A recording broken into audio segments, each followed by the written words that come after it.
고대 사회에서 장애인이 된다고 하는 것은 매우 고통스럽고 힘든 삶을 말합니다. 오늘날 같이 사회 안전망이 잘 구축되어 있고 복지제도가 되어 있을 때는 그래도 살 수는 있어요. 그렇다고 해서 놀랍게 평안하게 잘 살 수는 있지 않아요. 늘 두려움과 그리고 번민 속에서 어려운 가운데 사는 것이 오늘날도 장애인들의 모습입니다. 그런데 3000년 전에 고대 사회에서 장애인이 된다고 한다면 대단한 힘든 삶이 놓여져 있고 죽음이 언제 내게 닥쳐올지 모르는 그러한 삶이에요. 근데 오늘 본문에 나오는 무비보셋은 다윗 왕의 은혜로 왕의 상에 왕자들과 같이 밥을 먹는 같은 식탁에 앉는 놀라운 은혜와 은총을 받았다고 그 마지막 절 9장 13절에 기록되어 있지요. 우리 다 같이 한번 읽어보시겠습니다. 무비보셋이 항상 왕의 상에서 먹음으로 예루살렘의 산이라. 그는 두 발을 다 절더라. 예, 신약 성경에서 소경과 그리고 절뚝발이, 소위 옛날 성경에 그렇게 써 있으니까 할 수 없이 제가 이렇게 얘기합니다만은 원래 우리가 장애인 복지학을 공부할 때는 절대로 이렇게 함부로 부르면 안 돼요. 그런데 여기 그냥 성경에 써 있기 때문에 옛날에 써 있는 거기 때문에 그대로 절뚝발인데, 소경이라고 하는 건 뭐죠? 볼 수 없다. 절뚝발이라고 하는 건 뭐죠? 행동할 수 없다는 거예요. 그래서 항상 신구약 성경에 보게 되면 소경과 절뚝발이는 같이 짝을 이루어서 나와요. 그만큼 이 세상에서 가장 고통스러운 삶을 사는 사람으로서 표현됩니다.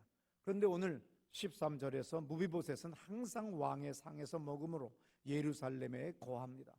예루살렘에 거한다는 말은 뭐예요? 오늘로 얘기하면 서울에 거한다는 거예요. 왕의 상에 함께 있다고 하는 건 뭡니까? 지금 청와대에도 마음대로 드나들 수 있고 청와대에도 함께 같이 밥 먹는다는 거죠. 아주 특별한 대우를 받는 그러한 삶을 살게 됐다는 겁니다. 사울 왕이 다윗을 시기해서 그의 집권 말기에는 미친 듯이 다윗을 잡아주려고 쫓아다니다가 마지막에는 한날 한시에 사무엘상 31장 6절에 보니까 사울과 그 세 아들과 병기든 자와 그의 모든 사람이 다 그날 함께 죽었다고 그랬어요. 왕과 그의 아들들이 다 그날 다 죽어버리는 놀라운 사건을 경험하게 됩니다. 그리고 난 다음에 2-3년 세월이 흐르고 다윗이 왕으로 즉위를 했어요. 그것이 기원전 908년인가 내가 공부한 지 하도 오래돼가지고 그래서 지금부터 약 3000년 전이에요. 왕으로 즉위를 했는데 오늘 본문 나오는 1절에 섬찟한 말을 다윗 왕이 합니다. 다 같이 읽어보실까요? 다윗이 이르되 사울의 집에 아직도 남은 사람이 있느냐? 이게 무슨 뜻인 줄 아세요? 무서운 얘기예요. 문재인 정부의 이야기로 하게 되면 적폐청산하는데 아직 하나 남은 거 있어? 이런 식이에요. 히브리 본문에는 그렇게 나오는 거예요. 척결을 해야 되는데 청산을 시켜버려야 되는데 다 했어? 아직 남은 거 있어? 이랬더니 밑에 부하가 하나 있는데 무비보셋입니다. 왕께서 가장 사랑했던 친구 요나단의 아들, 사울 왕의 아들, 곧 왕자의 아들이 또 이것도 왕자죠. 무비보셋이 있는데 다 두 발 다 절뚝발입니다. 아주 놀라운 보고를 하는 거예요. 사실은 다윗 입장에서는 적폐청산 다 끝났어? 그 얘기예요. 그랬더니 하나 남았어, 이 뜻이에요. 고대 사회에서나 현대 정치에서나 정권을 잡으면 그리고 왕권이 바뀌면 전 왕조의 모든 핵심 간부들과 왕족은 다 죽이는 거예요. 살해하는 거예요. 이것이 오늘날도 똑같아요. 어느 시대 어느 나라나 다 똑같아요. 이것을 보고 문재인 정부가 지나치다느니 뭐 독하다는 그런데요. 또 다음 정권 또 바뀌면 더 독하게도 할 수 있어요. 옛날에 고려 왕조가 누가 왕이었어요? 왕씨들이 왕조였죠. 왕씨들의 왕조인데 이씨 조선 정권을 잡았습니다. 왕씨들을 다 죽이기 시작하죠. 그래서 왕씨들이 도망가면서 그 임금 왕자 왕씨에다가 갓을 씌워서 전씨를 만들어요. 아니면 그 왕자에다가 양옆에다 작대기 하나 딱 꺼서 밭전자를 만들어서 그 전씨를 만들어요. 어떤 사람은 그 왕자에다가 점 하나 딱 찍어서 옥씨를 만들어요. 다 도망가요. 깊은 산속으로 다 도망갑니다. 언제 죽임당할지 몰라요. 차별을 받기 시작하는 거죠. 그러면서 고려 왕조 때는 불교를 숭상 정책을 했는데 국민들 민심을 잡으려면 또 새로운 종교, 새로운 문화를 갖게 하는 거예요. 예를 들어서 뭐지요?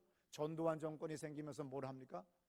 이용이라고 하는 사람, 10월의 마지막 날 부른 사람이 국풍이라고 하는 곳에 나와가지고 그 사람이 아마 상을 받았을 거예요. 근데 그 잠깐이었었어요. 왜냐하면 문화를, 그 다음에 종교를 어떤 구심점을 만들어야 되거든요. 그래서 이시조선은 유교를 숭상하기로 했어요.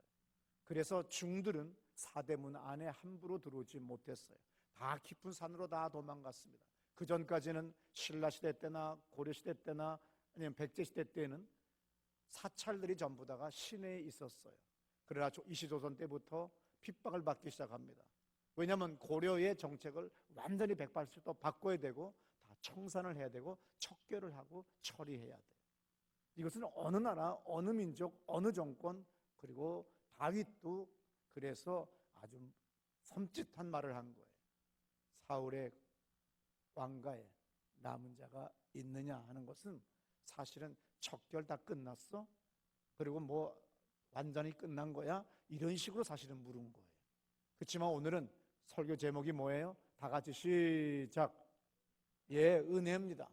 그래서 오늘은 은혜롭게 해석하는 거예요. 사울 왕 다음으로 이스라엘의 왕이 된 다윗은 나라를 안정시키기 위해서 처음 한 일이 뭐예요? 사울 왕의 후손들을 찾는 거죠. 왜? 다 척결을 해야 되니까. 현대 정치사에서도 보여주는 게 뭡니까?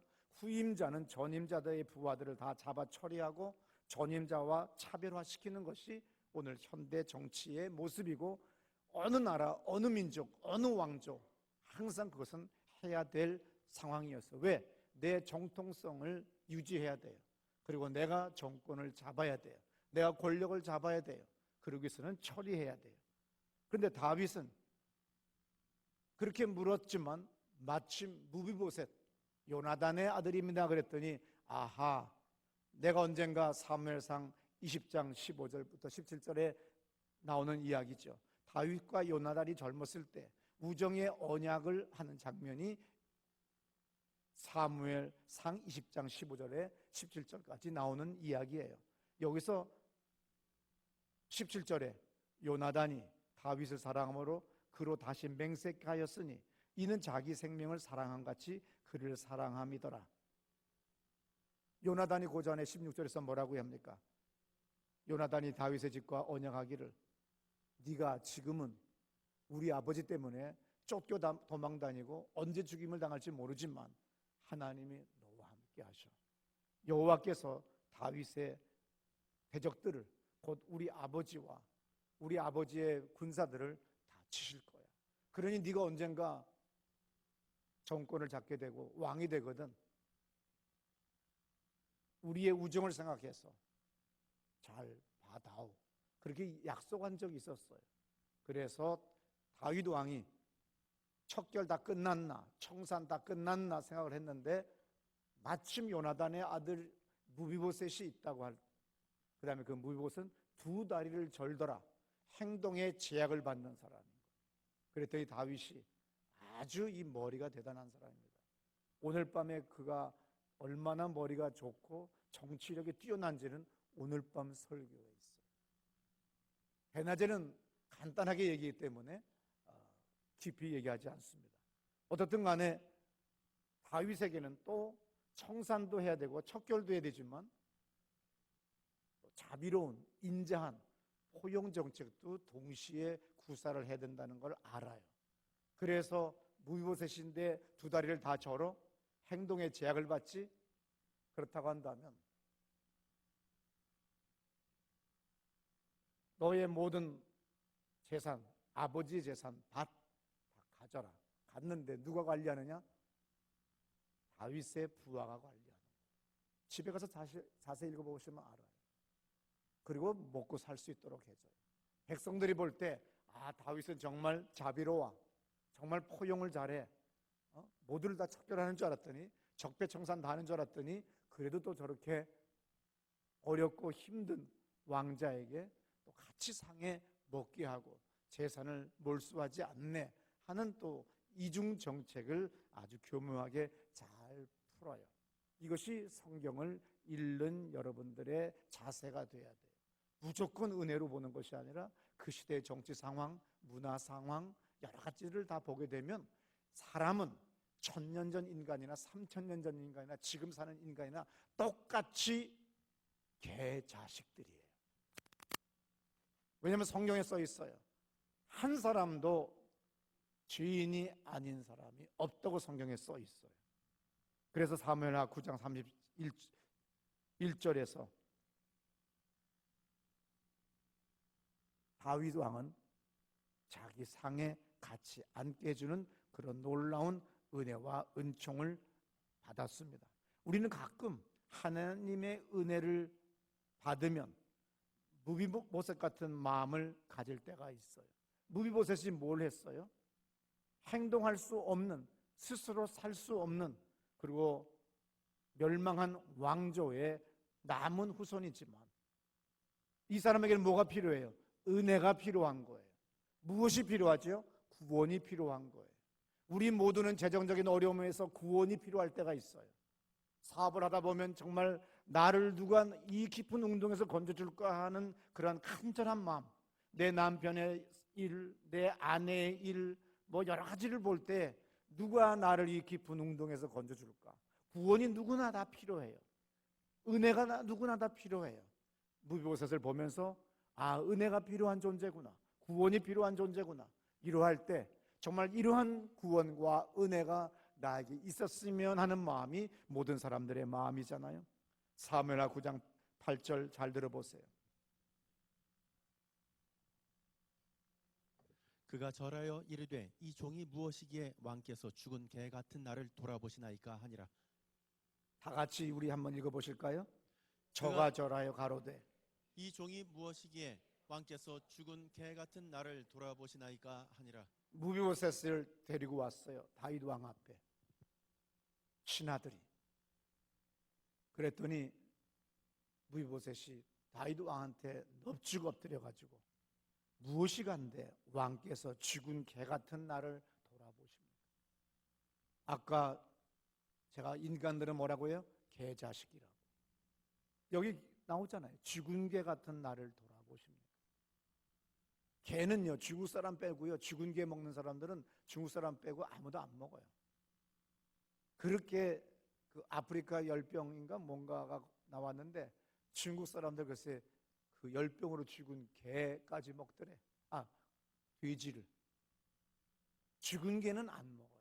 아직도 순이 붙어있는 거는 먹더라고요. 언제가 20년 전에 출근하다가 학교에 개 한 마리가 차에 쳐서 쓰러졌어요. 호적거렸더니요, 어떤 남자가 냅다 차를 세우더니 트렁크 열고 싫더라고, 먹으려고. 대단한 대한민국 사람들이에요. 아무쪼록 하나님은 우리 안에 계신 예수를 보시고 우리를 왕같이 여겨주는 거예요. 무비보셋을 스스로가 나는 죽은 개 같은 존재입니다 그랬는데 다윗 왕은 그의 아버지를 본 거예요. 그래서 무비보셋에게 자비를 베풉니다. 천지를 창조한 창조주 조물주가 인간의 생사를 주관하시는 그분이 우리에게 왜 은혜를 주세요? 우리 안에 내가 영접한 예수 그리스도가 있기 때문에, 그의 이름, 그의 피가 내 안에 있기 때문에 하나님이 우리를 받아주시는 거예요. 베드로전서 2장 9절에 이런 말씀 있죠. 오직 너희는 택하신 족속이요 왕 같은 제사장들이요 그랬어요. 하나님의 택하심 받았어요. 우리가 왕 같은 제사장들이에요. 갈라디아 4장 6절에 이런 말씀 있죠. 잘 들어보세요.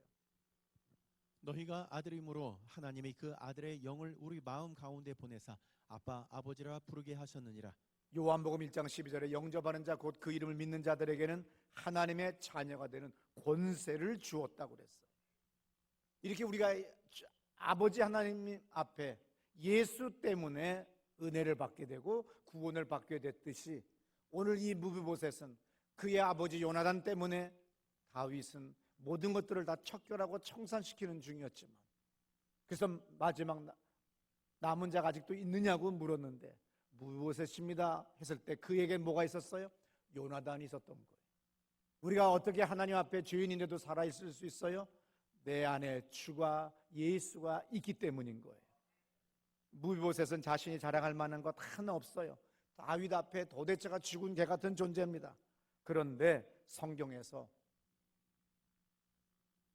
인간을 뭐라고 하죠?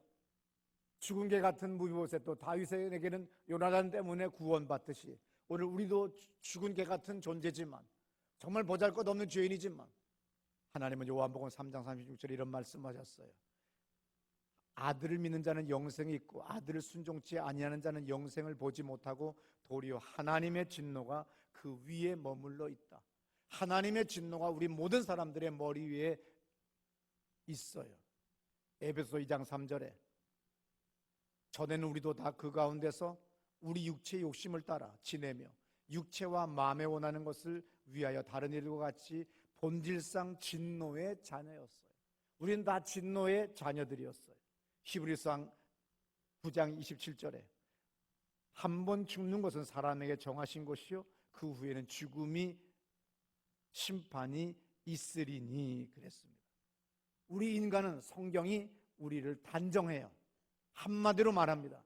죽어야 되고 영원히 저주받아야 되고 끝난 인간들인데 요한복음 3장 16절에서 뭐라고 하느냐면 소망이 있죠. 하나님이 세상을 이처럼 사랑하사 독생자를 주셨으니 이는 저를 믿는 자마다 멸망치 않고 영생을 얻게 하려 합니다. 어떠한 죄인도 예수를 나의 구세주로 믿고 아버지 앞에 나가면 천지를 창조한 조물주 그분이 우리를 마다하지 아니하고 받아주시는 것, 이것이 바로 은혜예요. 우리가 받아주셨기 때문에 우리는 뭘 받았어요? 구원을 받은 거예요. 요한계시록 20장 15절에 누구든지 생명책에 기록되지 못한 자는 불못에 던지운다고 그랬어요. 오늘 우리는 뭡니까? 이제는 생명책에 기록되어진 존재이기 때문에 불못에 던지워지지 않습니다. 시편 51편 5절에 시편 기자가 이렇게 고백해요. 내가 죄악 중에 출생하였으며 모친이 죄 중에 나를 잉태했다. 우리는 뱃속부터 우리는 철저하게 죄인의 후손입니다. 창세기 8장 21절에 사람의 마음이 계획하는 바가 어려서부터 다 악하다고 써 있어요. 예레미야 17장 9절에도 뭐라고 써 있어요? 어려서부터 다 악하고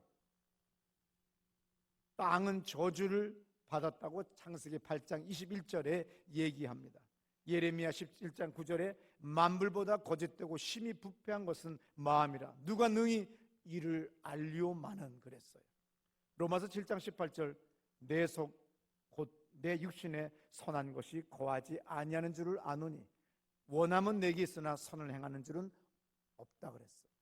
우리 인간의 모습을 성경은 아주 확연하게 우리한테 얘기해 주고 있어요.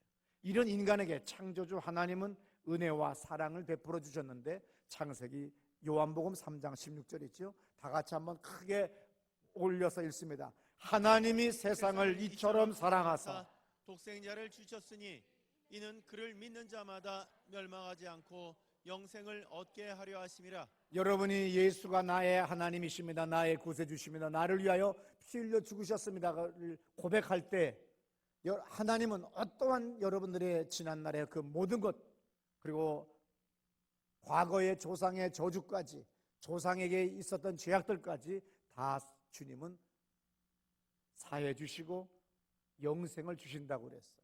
우리는 끝없이 연좌제라고 하는 것이 김대중 대통령이 대통령에 취임한 후에 본적이라고 하는 걸 없애게 했어요. 이력서에다가. 그 다음에 연좌제 우리 없애자. 아버지가 빨갱이라고 그래가지고서 하루아침에 어떻게 됩니까? 그냥 빨갱이라는 거예요. 제가 망우리 공동묘지를 거의 일주일에 5번은 올라갑니다. 나는 내가 이렇게 허약한 체질인 줄 몰랐어. 나는 대견스럽게 망우리 공동묘지를 올라갈 때 10번, 20번을 쉬면서 100m 간격으로 물을 마시며 허우적거리고 올라가서 몇 년 만에 드디어 이제 일주일에 5번 정도는 한 바퀴를 돌게 됐습니다. 너무 대견스러웠어요. 어제 백순희 집사에게 전화했습니다. 우리 같이 올라가자 했더니 친구들과 문경을 가는데, 김주란 집사한테 얘기했더니 오늘은 일하러 가는데, 추원영 집사한테 전화했더니 아예 받지를 않아요. 거절을 해버려요. 이제 아무도 없는 거예요. 그래서 하다 할 데가 없어가지고 그래 튼튼한 할머니 강정순 권사님한테 전화를 했죠. 그랬더니 김경희 집사님과 함께 왔습니다. 두 여인을 얻었더니 내가 천군 만마를 얻은 기분이에요. 눈 덮인 공동묘지를 이제 올라가면서 제가 그랬습니다. 내가 이걸 몇 년 만에 내가 이렇게 올라가고 있다고.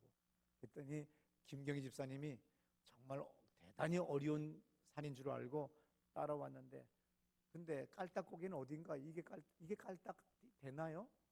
두 모녀는 물 한 모금 안 맞고 그대로 한 바퀴를 쭉 내려오는데, 내가 이렇게 체질이 추하게 더럽구나. 저분들은 헉헉거리는 것도 없고 물도 안 마시는 거예요. 그렇게 정말 죽은 개 같은 존재였던 내가 살아서 당당하게 두 여인 앞에 자랑하려고 했더니 이분들은 물 한 모금도 안 먹고 앉지도 않고 그냥 단 1시간도 안 걸려서 쑥 한 바퀴 걷고 내려오더라고요. 올라가면 정상에 뭐가 있습니까? 정상에서 첫 번째 만나는 것이 조봉암이라고 하는 분을 만나요. 1899년에 태어나서 1959년에 돌아가셨다고 써 있어요. 그 옆에 보면은 이분이 좌익 활동을 하다가 해방 이후에 중도파가 돼서 대통령 후보로 계속 2등이 되니까 이승만 정권에서 두려웠던 거예요. 그래서 과거의 행적을 트집잡아 빨갱이라고 뒤집어 씌워서 1959년에 사형시켰습니다.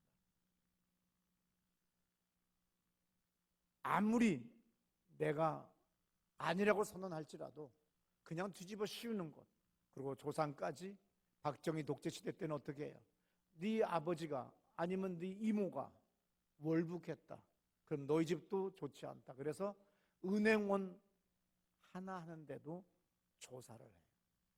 우리 큰 누님이 50 몇 년 전에 한일은행 은행원이 됐어요. 50 몇 년 전에 은행원이 됐다는 것은 대단합니다. 경찰관이 우리 집에 왔어요. 신원 조사를 하는 거예요. 그런 엄청난 시대에 살았어요. 근데 지금도 우리는 어떡합니까? 떳떳하면 저 사람들은 빨갱이라고 해요. 저것들은 친일파 후손이라고 해요. 정말 더러운 인간들이에요. 죽은 개보다도 못한 인간들이에요. 왜? 조상의 죄를 묻는 거 아닙니다. 이제 끝난 거예요. 나는 나일 뿐이지 내 아버지, 내 할아버지의 죄를 오늘까지 물으면 안 돼요. 있습니까? 오늘 기독교인은 그런 더럽고 추한 짓 하지 마세요. 예수로 말미암아 우리는 모든 것이 다 사함받았어요. 조상의 죄악, 조상의 저주 다 끊어졌어요. 어떠한 질병도 어떠한 것도 다 끊어졌어요. 이것이 바로 요한복음 3장 16절의 말씀이고 우리에게 복음인 거예요. 로마서 5장 8절에 우리가 아직 죄인 되었을 때 그리스도께서 우리를 위하여 죽으심으로 하나님께서 우리에게 대한 자기의 사랑을 확증하셨다고 그랬어요. 갈라디아 2장 16절에 사람이 의롭게 되는 것은 율법의 행위에서 난 것이 아니요 오직 그리스도 예수를 믿음으로 말미암는 줄 아는 고로 우리도 그리스도 예수를 믿나니 이는 우리가 율법의 행위에서가 아니고 그리스도를 믿음으로써 의롭다함을 얻으려 함이라. 율법의 행위로서는 의롭다함을 얻을 육체가 없다고 그랬어요. 이것이 바로 복음입니다. 그런데 오늘날도 많은 사람들이 조상을 끄집어 가지고 사람들을 매장시키고 공격을 합니다. 오늘 21세기 현대 정치에서도 끊임없이 연좌제 폐지권만 계속해서 물어보는 것이 얼마나 무지몽매한 인간인지를 우리가 알 수 있어요. 로마서 4장 2절에 만일 아브라함이 행위로서 의롭다 하심을 얻었으면 자랑할 것이 없으려니와 하나님 앞에서는 없다. 아브라함이 믿음의 조상이지만 그도 행위로서는 아무것도 없다. 오직 은혜로 구원받은 거예요. 하나님이 예수로 말미암아 우리를 아들로 여겨주신 것은 무조건적인 하나님의 은혜인 거예요. 여러분의 학력, 지혜, 지식 아닙니다. 가끔 가다가 할아버지 목사님 중에서 어떤 분이 떳떳하면 나한테 1년에 한 번씩 꼭 전화를 해요. 이분은 이게 치매인지 뭔지 몰라요. 저 목사님, 옛날에 우리 동생이 만든 단체 많이 도와주셔서 고마워요. 우리 목사님들 단체에 밥들을 왕십리 교회 때 많이 해줘서 고마워요. 근데 목사님 박사학위 있습니까? 그래요. 안 땄습니다. 왜 따셔야지 지금이라도. 그거 우리 집 사람도 있고요. 다 있는데요. 그거 다 별 볼 일 없어요. 그래서 안 땄어요. 저는 20살 때 서원했어요. 안 따기로 하나님 앞에.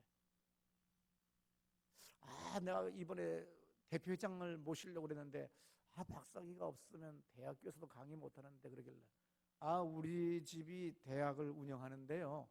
대학은 박사학위 없어도 돼요. 실력만 있으면 되는 거예요. 유치원, 중고등학교 선생님만 교원 자격증이 필요하고요. 대학교는 없어도 됩니다. 전문대학도 없어도 되고요. 거기에 권위자면 되는 거예요. 박사학위 없어요. 이분이 지금 10년째 전화해요. 뭐 하려고 하는지 나 이해가 안 돼요. 주님이 우리에게 은혜를 주실 때, 우리에게 구원을 주실 때 학위가 뭐냐, 어느 대학 나왔느냐, 너 유치원 졸업했니? 그런 거 묻지 않아요. 아무것도 묻지 않고 무조건 예수의 이름을 가졌다는 것, 예수의 피를 소유했다는 것, 이거 하나 보고 무조건 껌뻑 죽으시고 받아주시는 것, 이게 은혜니까 염치 불구하고 그냥 무조건 나갔어요. 무조건 기도하세요. 살인자 가인도 다른 사람들의 위협 속에 언제 죽임을 당할지 모르니까 도망다니고 세상을 유리하고 다니다가 나중에는 어쩔 수 없어서 하나님 앞에 하소연하잖아요. 사람들이 나를 죽이려고 합니다. 죄인이지만, 살인자지만, 인류 최초의 살인자지만 주님은 아무것도 묻지 않아요. 내가 너의 이마에 표를 주겠다. 너를 아무도 해할 사람이 없다고 하는 것, 복음이 바로 창세기 1부터 나온다고 하는 걸 아셔야 돼요. 오늘 이 은혜 때문에 우리가 이 자리에 나와서 하나님의 이름을 부르는 거고 예수 이름으로 하나님께 나가는 겁니다. 염치 없지만, 날마다 똑같은 죄를 계속 범하는 죄인이지만, 나를 이길 수 없는 죄인이지만, 추악한 죄인이지만 나 주 앞에 또 나왔습니다. 이러고서 기도하세요. 그러면 주님이 아무 말씀 안 하시고 우리를 지켜주세요.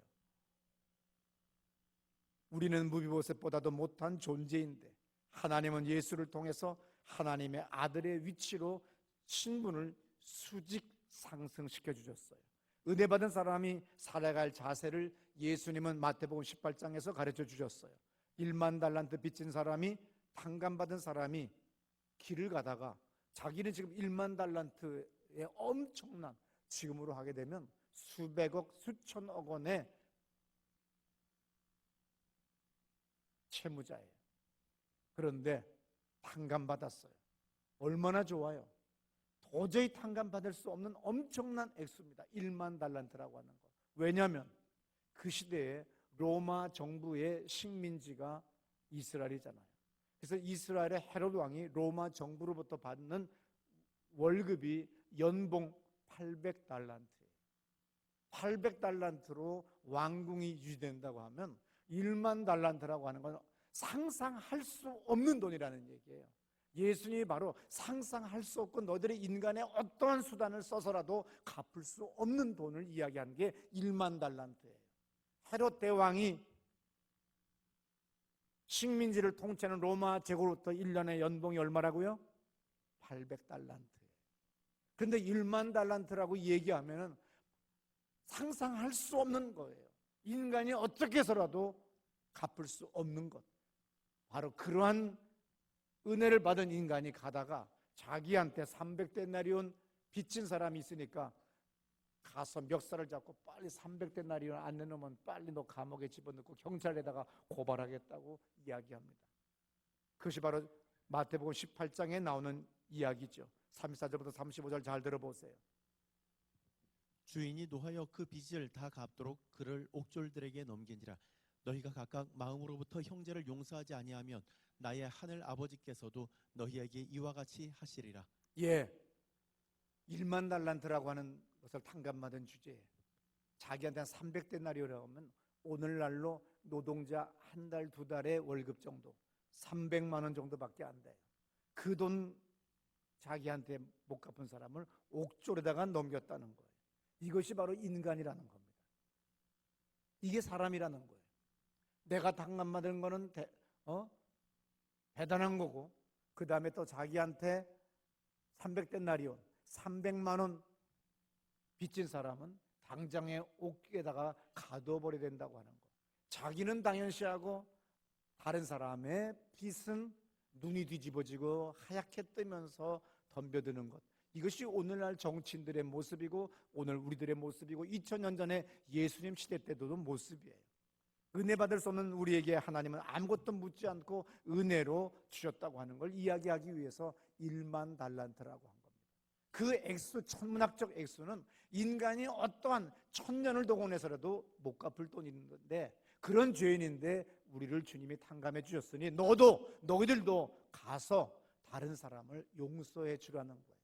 너희들이 제단에 와서 제물을 드릴 때 혹시나 다른 사람을 용서하지 못한 것이 있거든 가서 먼저 사과하고 용서하고 화해하고 돌아와서 제물을 드려라. 그렇지 않은 기도는 주님이 듣지 않으신다. 그러한 제물은 주님이 받지 않으신다고 하는 것이 예수님이 2000년 전에 우리에게 하신 말씀이에요. 우리가 받은 은혜는 세상의 어떤 돈으로도 다 청산할 수 없는 엄청난 돈이지만 주님은 묻지 않고 그냥 구원해 주셨으니 너희들도 다른 사람을 욕하지 말아라. 이것이 바로 은혜예요. 오늘날 많은 교인들이, 많은 기독교인들이 교회에 소속하지 않고 주일만 와서 예배드리는 분들이 많이 계세요. 큰 교회일수록 그 숫자가 많습니다. 여러분들이 이제 구원을 받았으면 하나님이 여러분들이 와서 주일날 한두 시간 앉아준 걸로 그렇게 그냥 감격스러워하는 그런 치사한 보잘것없는 하나님이 아니에요. 여러분이 잘못 생각하고 있는 거예요. 주 앞에 죽도록 충성해야 돼요. 그래서 성경에 뭐라고 말합니까? 죽도록 충성하라, 그렇게 써 있어요. 그런데 오늘날 우리는 뭐예요? 와서 앉아줬기 때문에 마누라가 대견하게 생각해주고, 그래서 내가 오늘 대단한 존재라고 하고 그 소리에 빵빵 치는데 아니에요. 주께서 한번 천사들을 동원하시면 어떻게 할 길이 없는 나락으로 떨어지는 인생입니다. 그래서 새해가 되거든 하나님 앞에 받은 1만 달란트 탕감 받은 우리 존재니까 성가대원 하세요. 교사라, 보조교사라도 하세요. 아니면 설거지라도 하세요. 교회에 봉사할 게 많고 할 일이 얼마나 많습니까? 전도지라도 하나 들고 나가세요. 아니면 양원지고 그냥 말로만 기도하지 말고 정말 중보 기도하는 사람이라고 하면 계속 한 바퀴를 도세요. 그 한 바퀴 돌아봐야 4,000보밖에 안 돼요. 그냥 쭉 성공역으로 시작해가지고 차량 기지로 해서 한 바퀴 쭉 가면 W라고 하는 여러분이 잘 가는 커피집이 있잖아요. 그렇게 해서 오면 여러분 살아요. 어떤 죽을 병도요 걸으면 삽니다. 제가 17년 전에 100m를 못 걸어갔어요. 2층을 올라갈 때 중간 계단에서 한번 쉬고 올라간 사람이에요. 그리고 물을 마시면서 교통사고 후유증으로. 근데 그때부터 100m 걷고 200m 걷고 500m, 1km 이런 식으로 해서 이제는 언덕길을 걷는 거예요. 평지에 아무리 걸어봐야 소용없어요. 언덕을 올라가셔야 돼요. 그렇게 올라갔더니 하나님이 지금은 이렇게 건강을 주셔서 20년 더 목회할 수 있도록 하나님이 상을 주셨잖아요. 그러다가 또 내년에 죽으면 봐라, 그렇게 큰 소리 치더니 1년 만에 죽더라 그러지 마세요. 사람은 내일 죽더라도 오늘 죽더라도 20년, 30년, 50년 만리장성을 쌓는 꿈을 가지셔야 돼요. 그래야 하나님이 그런 사람에게 은혜 주시지. 난 다 끝났어, 은퇴할 거야, 난 이제 다 끝났어 하는 사람에게는 주님이 끝내주세요. 그러나 보잘것없어 보이더라도 나 앞으로도 죽는 날까지 내 헌신하겠습니다. 91살 되신 분이 맥도날드 청소하는 아르바이트 하루 6시간씩 하고 지난주 날에 은퇴했다고 하는 것을 인터뷰한 내용을 어제 본 적이 있어요. 은퇴한 다음에 장문의 편지를 써가지고 맥도날드 본사에다가 편지를 보냈대요. 우리나라 할아버지가. 그랬더니 청소부를 시켜주더래. 그래서 매장과 매장 밖을 다 청소하는데 얼마나 좋은지 모른대. 얼마나 행복한지 모른대. 그렇게 20년을 넘게 매장 아르바이트하고 드디어 91살 이제 새해를 맞이하여 이제 그만둔다는 말을 내가 신문에서 본 적이 있습니다. 받은 은혜 나누라고 하는 것이 마태복음 18장에서 주님께서 하신 말씀이에요. 우리는 무비보셋 같은 존재입니다. 죽은 개보다도 못한 존재인데 하나님의 은혜로 구원받은 거예요. 내 스스로 살 수 없는 존재인데 오직 아버지 요나단 때문에 다윗 왕은 그 요나단을 보고 그의 아들 무비보셋에게 내 상에 함께 같이 식사하는 사람이라고 선포해 주는 장면이 오늘 본문에서 나오는 거예요. 은혜 받은 여러분들, 구원받은 여러분들, 새해에는 봉사 많이 하시기를 축원합니다. 우리 다 자리에서 일어나셔서 우리 기도하실 텐데, 하나님 은혜 감사합니다. 저 살려주셔서 감사합니다. 내가 오늘 살아있다는 건 기회입니다. 내가 주 앞에 손을 든다는 것 기회입니다. 예수의 이름으로 부르짖어 아버지 앞에 기도한다는 것 주님이 축복의 문을 여신 겁니다. 내가 절망하지 않겠습니다. 내가 놀라운 돌파를 경험하겠습니다. 나 죽은 개 같은 존재지만 이제 하나님 일을 행하세요. 하나님 역사하세요. 천사들을 동원하여 역사하세요. 우리 두 손 번쩍 들고 기도합니다.